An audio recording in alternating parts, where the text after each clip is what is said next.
welcome to the back room on the Secret Men's Business. I'm feeling very privileged to be asked to cover off some things with addiction.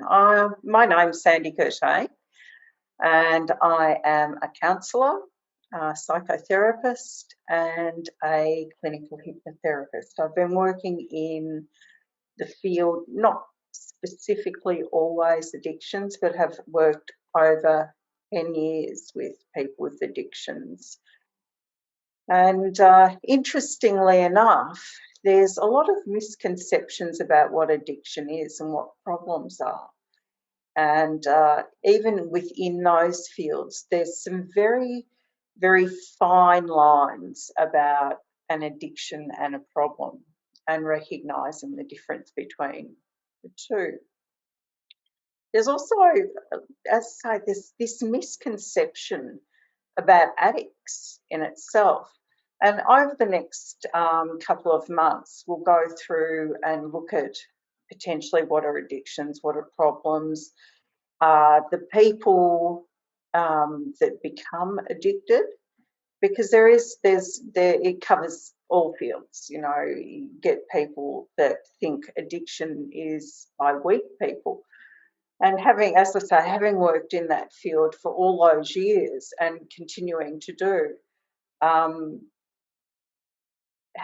addicts are seen in our society is really harsh, and often how addicts see themselves is incredibly harsh.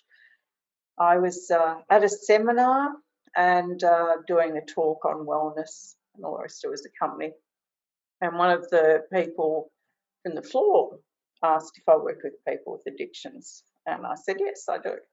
And he said, would you mind telling me a little bit about it? And the people that I was giving this talk to were the upper echelon of a company. And I said, well, I'm sure that we all know what an ice addict looks like. You know, he's the guy that bashes down your door and doesn't care. He just needs to fill his addiction. You know, he's got no teeth, he's dangerous. You know, the coke addicts that, you know, are sitting back in their offices, etc. And, you know, everyone's sort of nodding, going, yep, sort of got the idea of what a coke addict is.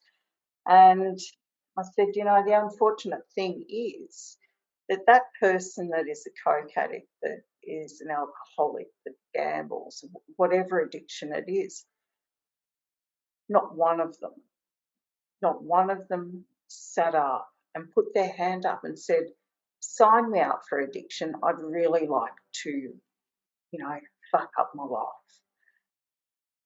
They're sitting back, they see themselves as failures. Society sees them as failures.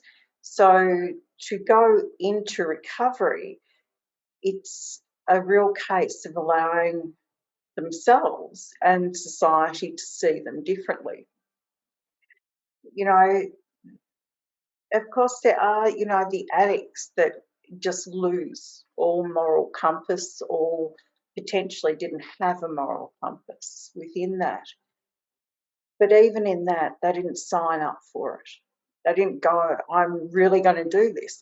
The reason often people are drawn into those spaces is because it gives them a feeling of empowerment. You know, you get kids being groomed in school, they see people around them and it becomes cool. We get the social media giving all of that support in some way or another, of that in some way it can be cool, otherwise it's not. You know, look at music industry, television industry, etc. It goes across the board. You know, and people become products of their environment. How people see them, it's just like how we classify and name call in all areas of life. It's time that we start moving out of that and stop shaming people. I also know that with every addict that I've worked, and every addict that I've worked with that's relapsed, I know that when they're in this space and they go, I never want to do that again, I don't ever want to see myself in that space again, every single time they mean it. They're not lying. But because they relapse, people, and they see themselves as failure.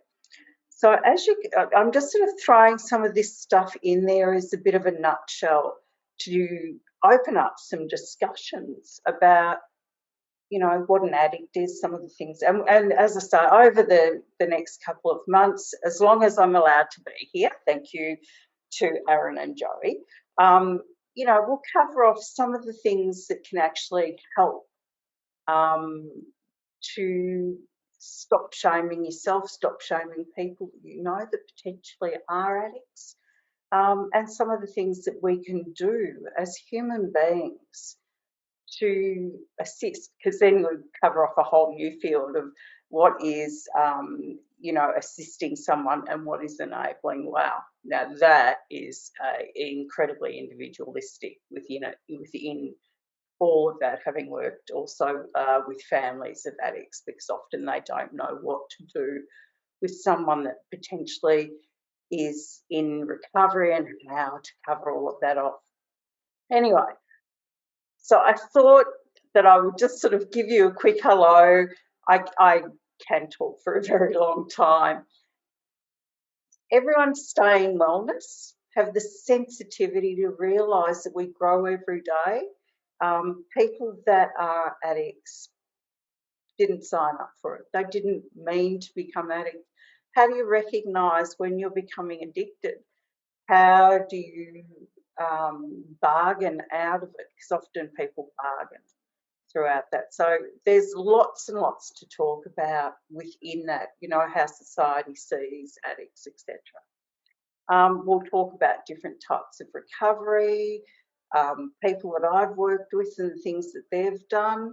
But if at all throughout any of this, if there is anything that you would like to specifically cover off, just get in contact with Joey or Aaron, put in a question. I'm happy to cover it off. And I suppose that's just a quick hello, and I'll get back with you next month. But thank you very much for having me here at the back room, and back to you, Joey and Aaron.